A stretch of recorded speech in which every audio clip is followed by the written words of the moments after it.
Okay, we're going to move on now to Anna Carbon. Right, lovely to see so many of you here that you're curious about our webinar. And as Mag said, I'm called Anna Carbon and I've been working as an ESTHER lead for Kent and Medway for the last 4 years. And what we've been thinking about lately is, under these very strange times that we're living in now, what is it that matters to ESTHER, and how is now joining. How are all of us, or especially people who are working more frontline than we are, how are you supporting ESTHER into achieving what matters to them? And the ESTHER Care philosophy, as I said, I've been working here 4 years, and that's about the same time as we've been implementing ESTHER in Kent and Medway. It is now one of the drivers of the local care model in this area, and included in the NHS, in the local documents based on the NHS 5-year plan. So those ESTHERs that we meet out there, what's their experience of care and support under the current situation? Does it differ, and can we still meet what's important to them? What are the ESTHERs out there sharing with you about their experience right now? And I would like to share a little good news story that I heard from one of our local intermediate care centres in southeast Kent. It's a KCC facility called Broadmeadow, and they are giving intermediate support for people while they're assessed to see whether they are fit to go back to where they previously resided, or whether they are in need of a more ongoing care living. And what they are doing is that ESTHER may not be as comfortable with technology, but the staff at Broadmeadow are helping them with WhatsApp chats so they can still be in touch with family and friends, both using the text function in WhatsApp, but also making video calls via WhatsApp. And what can we learn from our ESTHERs out there during this time? Because a lot of things are sort of put at an edge during this time in a different way than it is in everyday sort of what used to be the normal life.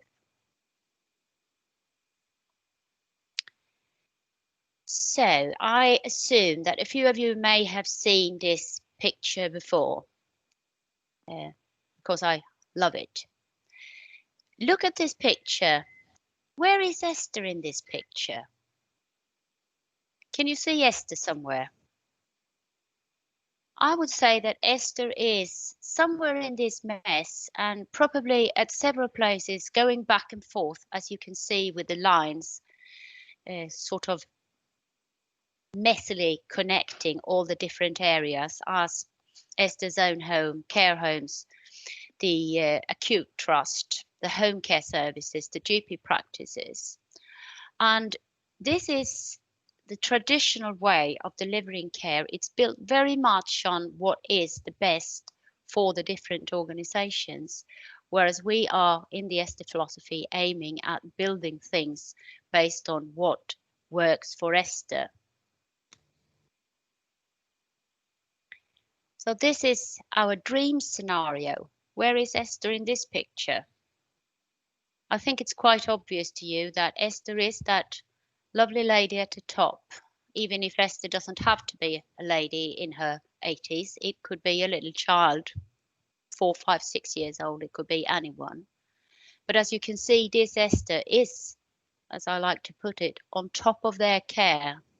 The care and the different organizations are built up as a solid foundation, and ESTHER feels that I have had a very important say in creating this care foundation.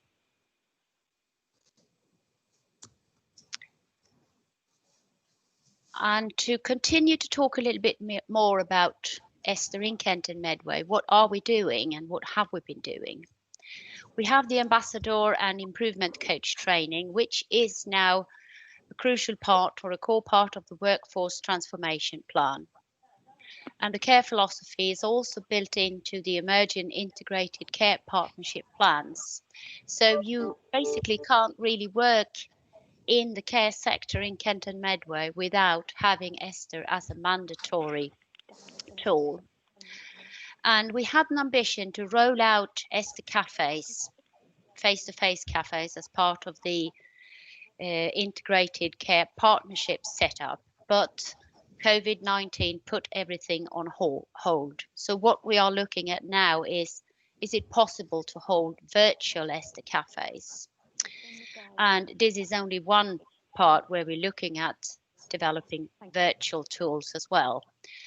And can we do it completely virtually? Can we do it 50-50? Or are there bits that has to be done face to face? But one thing we can say for sure is that when we come out on the other side of this COVID-19 situation is that we will probably have learned a lot of how we can utilize technology in a new and innovative way.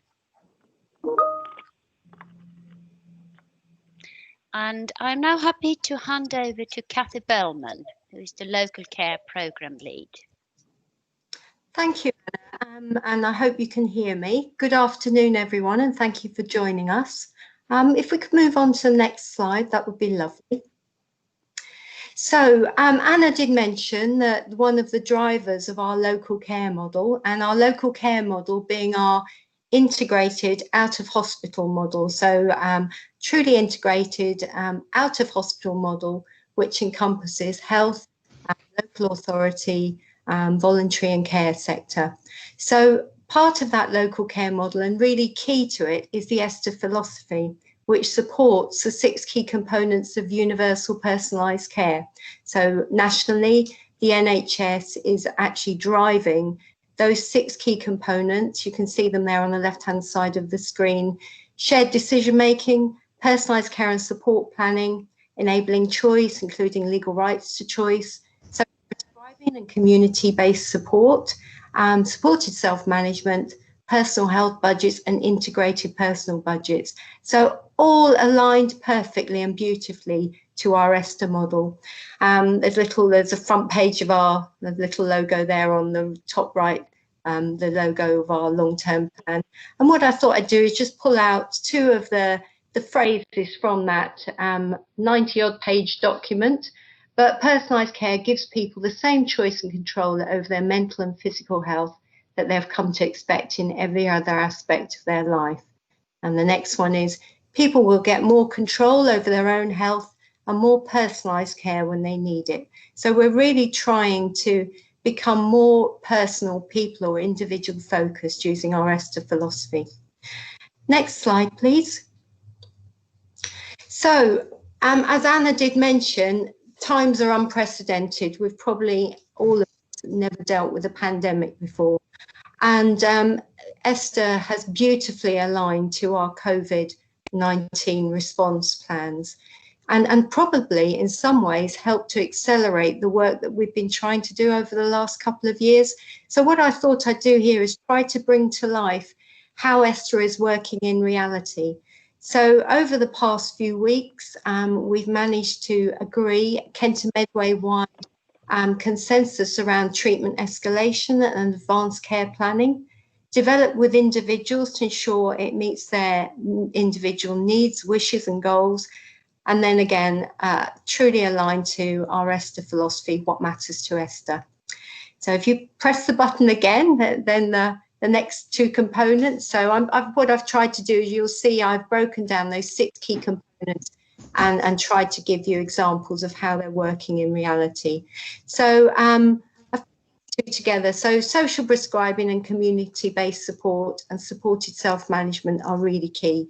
We want to start getting people to feel more empowered and in control of their health. So that means managing more things themselves. So social prescribing is a key model in our local care model, and we have link workers, social prescribing link workers, and social prescribing embedded across the whole of Kent and Medway. And what we're trying to do now is have one integrated platform for social prescribing, so that we're truly linked and the public can access that, as well as some of our social prescribing link workers. The other thing we've developed in conjunction with our Design and Learning Centre, a very helpful app for carers. A huge gap that we found recently with supporting people that are looking after others. So some of that is our paid carer workforce, and we've now, you know, with COVID-19, we've realised how valuable that workforce is in supporting the system as a whole, so all our care homes and care workers. But also, what about those people that are caring for others at home? And even more now with social isolation and the lockdown and the shielding we've seen with COVID, it's really important that people have somewhere to go to understand how they can help themselves, how they can help those they're caring with, and where they can go to find support for themselves and those they're caring for. And the last column that's just about to pop up on the right-hand side should be personal health budgets. And if by magic it might appear.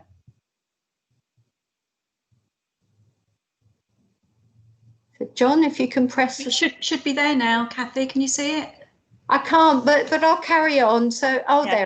I can see it. So sorry, maybe my computer's a wee bit slow.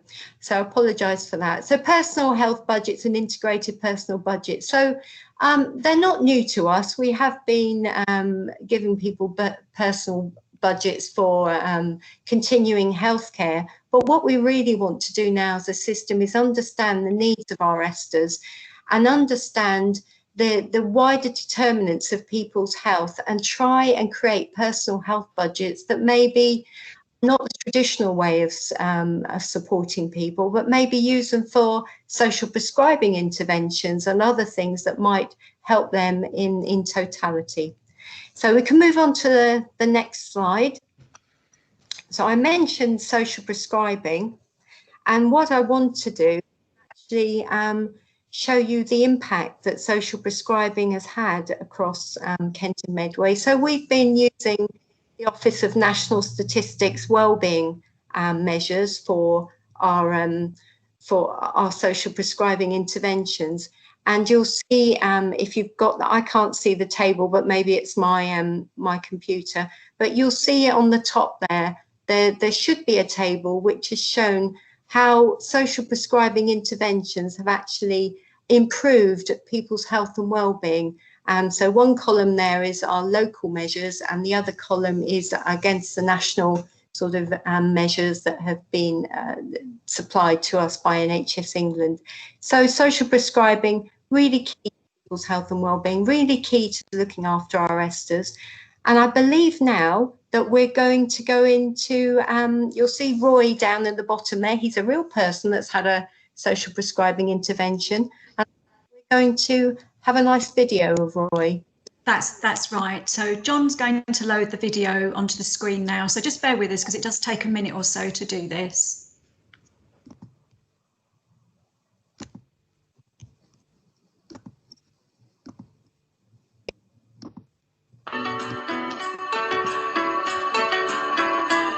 Well, I'm Roy Lawrence. I suppose first thing to start with is that I'm 88 years of age, and that I've lived in Tankerton for 21 years. I looked after my wife for her last 8 years, and then suddenly it all came to an end. She died very quickly, within 24 hours, and then I suddenly find, after all the funeral arrangements were made, that sort of thing, I found myself living on my own. I saw my GP. She called for me to come in and discuss my medication. I went along to see her, and at the end of her little interview, she said, yes, carry on as before. And but is there anything else troubling you? And I said, well, I get very lonely in the evenings, particularly because I'm on my own and I've never been on my own before all my life. And to find yourself suddenly alone, it's quite disturbing and depressing, really. So anyway, I said to my GP that I was feeling very lonely and what have you. And she said, oh, there's a group organised by the NHS, which is called Red Zebra. I'll put you in touch with them. So I was delighted, yes. Maria came to see me. We discussed it, and she eventually offered me several groups for which I could join. So I chose 2, and I find it very, very worthwhile. You can meet a lot of interesting people. I go to Swellcliffe Library once a week on a Thursday, and I meet some very interesting ladies, and we have some very interesting speakers. We've had, and one recently gave us some tips on basic cooking, which is very useful from my point of view. Yeah, speaking about what these groups have meant to me, what they've done for me, they've introduced me to a lot of different people. This is the problem, that all my local male friends, apart from one, have gone. So that's another reason why I'm happy about joining these groups. Oh, I do feel less lonely. Yes, yeah, I've got this. It's nice to have something to look forward to.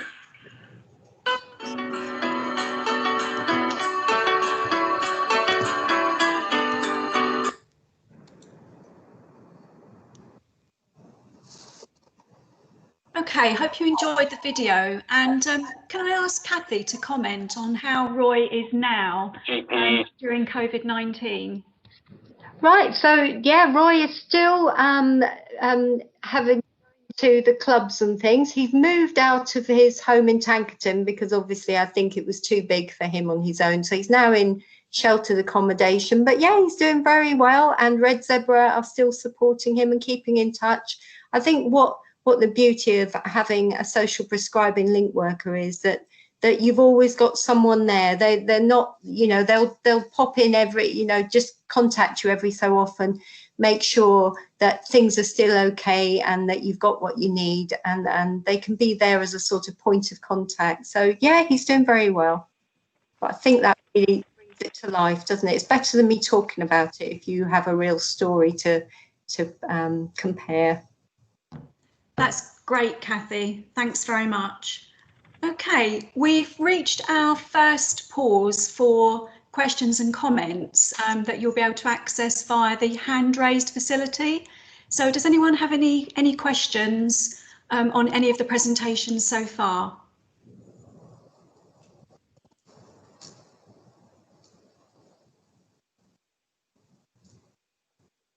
Don't forget to unmute your microphone if you'd like to ask a question or make a comment.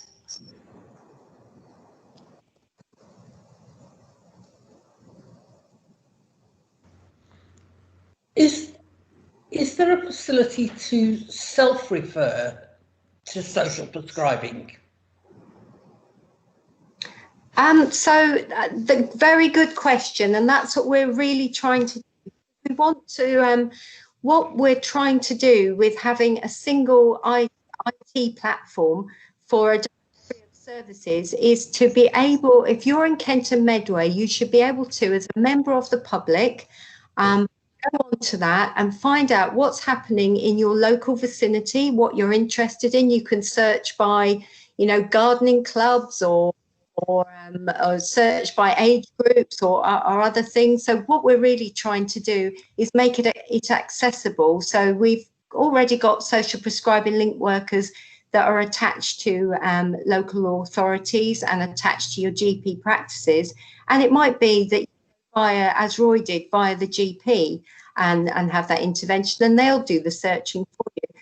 But what we really want to do is, in the fullness of time, have one place that people can go to, so that if you even go into your local supermarket or your library, eventually when we're allowed to be a bit more free, to have iPads or some way of just going in so that the general public can find out what's in their area. Or if I was looking for my mother, for instance, and she lived in another part of Kenton Medway, I could actually look and think, oh, what's happening in her area that I think my mum would like. So that's the ambition. So at the moment it is through link workers, and there are a couple of platforms. Red Zebra that we mentioned do have a platform, but that's for only part of East Kent. And what we really want to do is open it up. Our ESTHERs and all our people that are supporting our ESTHERs can find themselves. So I hope that answers your question.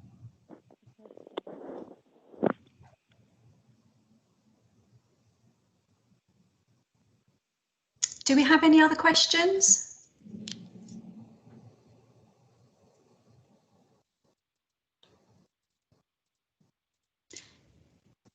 If not, it's time to move on to Anna Tidmarsh. Okay, thank you very much, and hello everybody. As my slide said, I'm the Senior Responsible Officer for Workforce and Innovation. That's a big mouthful, but I oversee very much with the Director of Workforce the development of the workforce plans, and ESTHER is a very important part of that. So I'm really delighted to tell you a little bit more about it, and I've got a few questions as well back to you all. So what I really want to focus on is what matters to you as a member of the workforce, as ESTHER coaches, ESTHER trainers, but also ESTHER ambassadors and clearly ESTHERs themselves. I think it has already come up throughout the presentation and throughout the webinar that ESTHER is incorporated in the Kent and Medway workforce and long-term plans. So we're very delighted about that. So it's acknowledged there. What is also really important is that ESTHER is part of the workforce planning as sort of under the personalisation agenda, and Cathy explained that very well. And also that we really want to look at that from a workforce perspective, how that works in day-to-day practice. Then we've touched on the newly formed multidisciplinary teams and integrated care partnerships, which is sort of a geographical approach to organising integrated systems. And rolling out ESTHER in there is, and creating attention for personalisation and for focusing on ESTHER is also going to be part of that. That's still in rollout, and COVID has stopped that slightly. But the intention is that we continue with that.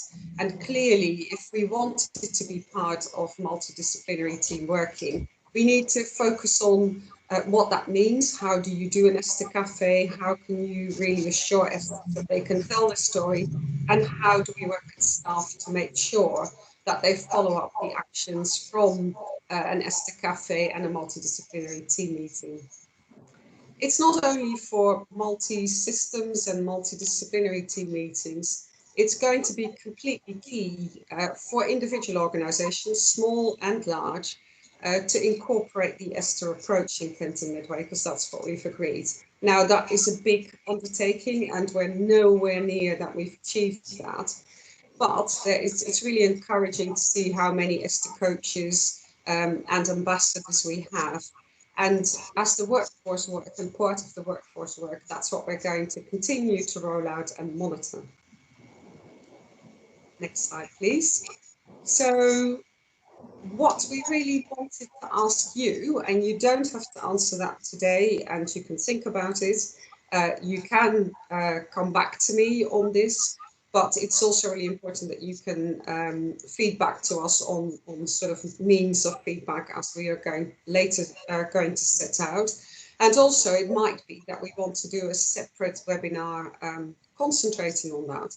But we have a few questions for you.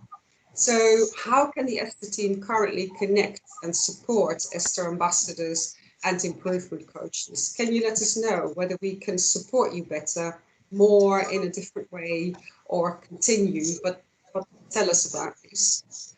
The second question is, what can the ESTHER team do to support you in how you provide care and support for ESTHER? We have coach trainings, we've got ESTHER inspiration days, we do lots of individual sessions, but if there's anything else that we can do, or if we need to target it differently, let us know, and we're really keen to work with you on that. Then we're going to talk a bit more about online and digital platforms, and of course through the corona crisis we are now using digital platforms very much more. They are a popular way of connecting currently, but what are your thoughts on this, and is that possible, and is it possible in the work setting that you work on? So those are three key questions that we thought would be really good to hear back from you. Either today in a quick question via an email or a chat function, But also, if you think it would be really useful to concentrate on that in a future ESTHER webinar, let us know. So thank you very much. Thank you, Anna. And we're now moving on to Gina Walton. Thank you. Hello, everyone. I'm Georgina Walton, the Design and Learning Centre Manager, and it's great to be here today. And I'm going to be very much focusing around digital. But what I wanted to do first of all was just remind everyone who we are within the Design and Learning Centre. I'm sure many of you are aware, but just to remind you all, the Design and Learning Centre is an innovation facility that supports health and social care. We focus on technology and innovation, learning and development with a focus on the care sector workforce. We receive a lot of external funding that allows us to test new ways of working, but look at different models of care in different countries and look at how those models of care can be adapted and implemented within our system. We look at how we can deliver new ways of working at pace and scale and share that learning not only locally but nationally and internationally. And a lot of our work is based on research and also researching and evaluating the impact of our work, which informs how that can be implemented on a larger scale. And at the heart of the Design and Learning Centre and all our work is co-production, ensuring that people are engaged using the ESTHER approach to engage people and hear about people's experiences and what matters to them, and then to be able to undertake co-production and ensure that people are part of designing solutions. So we couldn't do an ESTHER webinar without focusing on digital. Digital is our way of working at the moment. We've all been forced into a digital world and we're all learning together. And what we wanted to do is really utilise digital so that we can continue to work on the ESTHER programme. We didn't want to put our ESTHER work on hold until we came out of the current crisis, because we could still be in this for some time to come. So we need to look at how we continue to deliver the ESTHER work and connect with our ESTHERs. And we need to look at what digital solutions are available to do that. So at the moment we have, this is our first ESTHER webinar and we're keen to do more, and we would be keen to hear from yourselves if this has worked and what might be key topics for the future. Webinars are a really good opportunity to come together for us to share information, but also for you to feedback and connect with each other. Deliver our ESTHER training, which is our ambassador and coach training on an e-learning platform. We already do ambassador training via e-learning. We have just over 500 people that have completed the e-learning training. And then also we're about to test delivering the coach training via e-learning platform. But more importantly, we're really keen to continue to engage our ESTHER network and deliver ESTHER cafes and engagement through a digital way. Now, that does bring many challenges because we do have people that do not have the digital skills or even the access to digital. So that does bring many challenges. However, we do need to try and work through those challenges.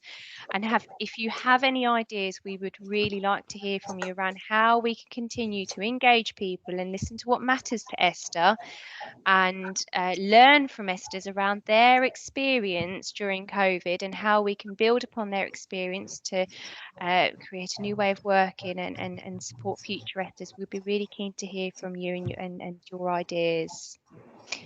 Next slide, please.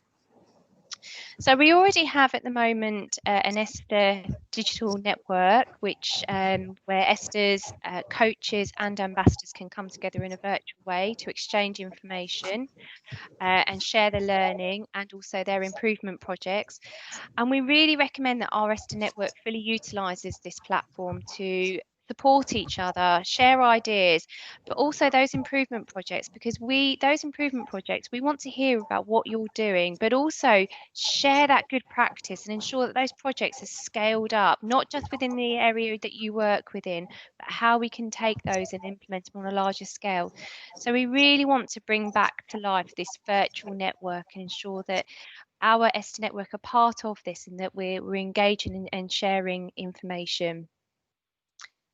Slide, please. So Kathy has already touched upon the Help to Care app, so I won't go through it in too much detail, but what I wanted to highlight is that this is a free tool as part of your digital toolkit to help people, empower people, and for people to self-manage. It's free, it's available on the App Store, so an action for you all once you finish this webinar is to go and download this app, please.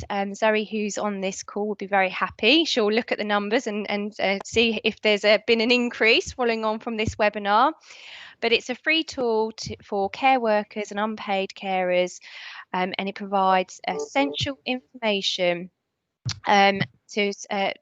to carers and care workers to spot signs of a problem and find the right information and advice to help them. So that will be an action for you all following on from this, is to download that free tool that will help people with their self-management. Next slide, please. So digital and technology are really important at the moment, and this allows us to support each other and connect with people.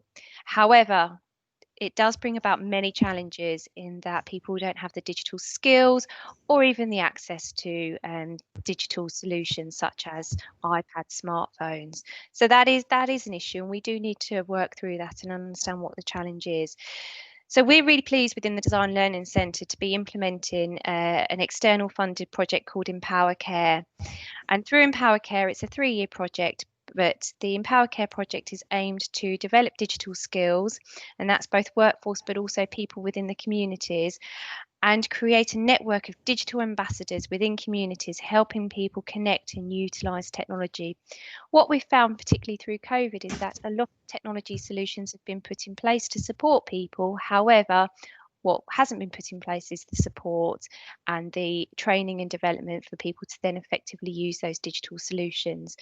So through the Empower Care project, we're really keen to get the training in place, the support, and have a network of digital ambassadors that will be within communities, helping people access those tools and really benefit from using them to reduce social isolation and manage their health and well-being.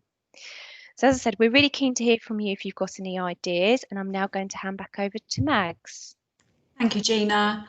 And this is our second pause for you to ask questions using the hand raised facility. So if you want to ask a question on either of the last 2 presentations or anything else that's been presented in the webinar, please do take this opportunity. Don't forget to unmute your microphone if you'd like to ask a question or make a comment. Over to you. Hello. Here is from Sweden. Do you hear me? Yes, we can hear you. Yeah, hello. This is Nicolina from Sweden, and thank you so much for hosting this webinar. Wonderful. Anna, I would like to react on your presentation. You ask a question, what does the workforce need for you? And what we learn in Sweden is that we have to be person-centered for ESTHER, but we also could use the talents our staff has. So it's also person-centered for the staff, so that you are not only an assistant nurse or a nurse, but you have your own talents. And if you can put your talents in your work, you have more joy in work. So that can be some kind that how can we think about to be also personalized for our staff, and that they can use all the talents they have and not only the competence they are trained in. Well, that's brilliant, Nicolene, and really keen to learn from you and really keen to incorporate that in our workforce strategy. And you're absolutely right. I think so far in our workforce strategy, we have really concentrated on how can we equip staff to work with ESTHERs. And clearly we're not there yet, but it is really important to concentrate for us on our staff as well. And the whole COVID and Corona crisis has taught us that as well. It's really important to look at the health and well-being of staff in order to be really able to work with ESTHER. So yeah, I'd like to connect with you on that and really get your ideas from that. So thank you. Well, I can say you.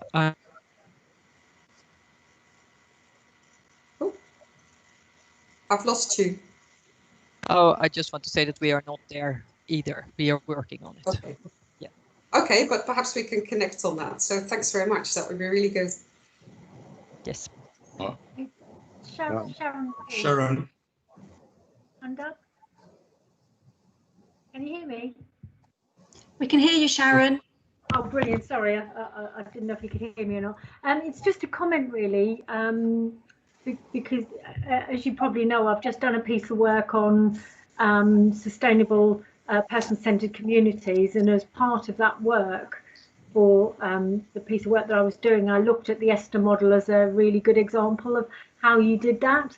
And you know, we've come up with some key enablers and some recommendations, and as soon as I can, I'm unfortunately not at liberty to share them yet, but as soon as I can share them, I will. But what I am doing as part of my workforce role is looking at how we embed this into things like the new to general practice nursing fellowships and the new to practice GPs, you know, because it's such a great concept to embed when people are going through their development journey anyway. And if we can start embedding that at the very start of the learner journey, you know, you're building that into their curriculum from the very beginning. So it's not something new to them, it's something that's always been part of their journey, basically.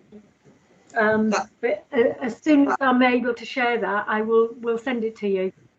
That will be brilliant and very welcome, and clearly we're all part of the sort of workforce team, so it will be really good to share that and for us to see how we can incorporate it. And beginning of this week we talked to Patrick Mitchell, the Director of Transformation for Health Education England. Yes. And again, he's really keen to have this incorporated in the sort of general guidance, but also for colleges and universities. And so, yeah, really please do so. That would be really great.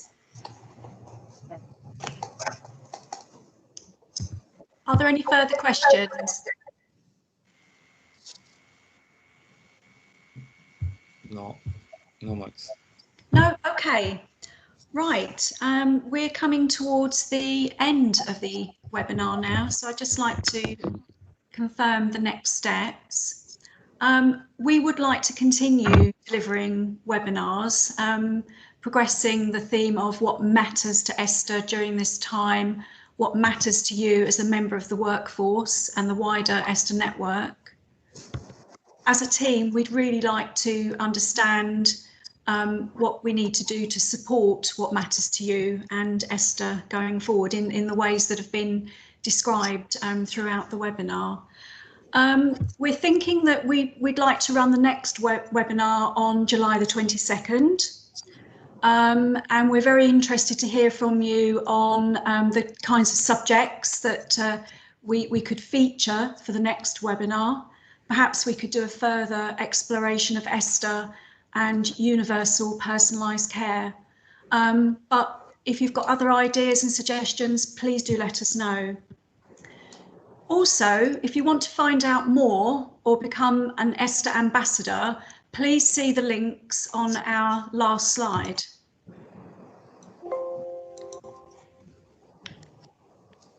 So to summarise and close, the ESTHER team is here to support the ESTHER network and what matters to ESTHER, and we need to do things differently going forward, that's very clear. Digital and online platforms create opportunities for us to connect in a different way. Do let us know your thoughts, ideas and suggestions on this. Let's do some co-production.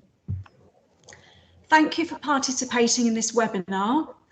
I'd like to say a particular thank you to the ESTHER team and to our guest speakers today, and to Emily from the Design and Learning Centre, who has helped us with some of the technical aspects of the webinar. Our slides from today will be available on the website if you would like to download the slides, they will be there. And we will be sending you a short evaluation and feedback survey shortly. Stay safe and well. And finally, here are our contact details. Thank you very much, everyone. Thank you.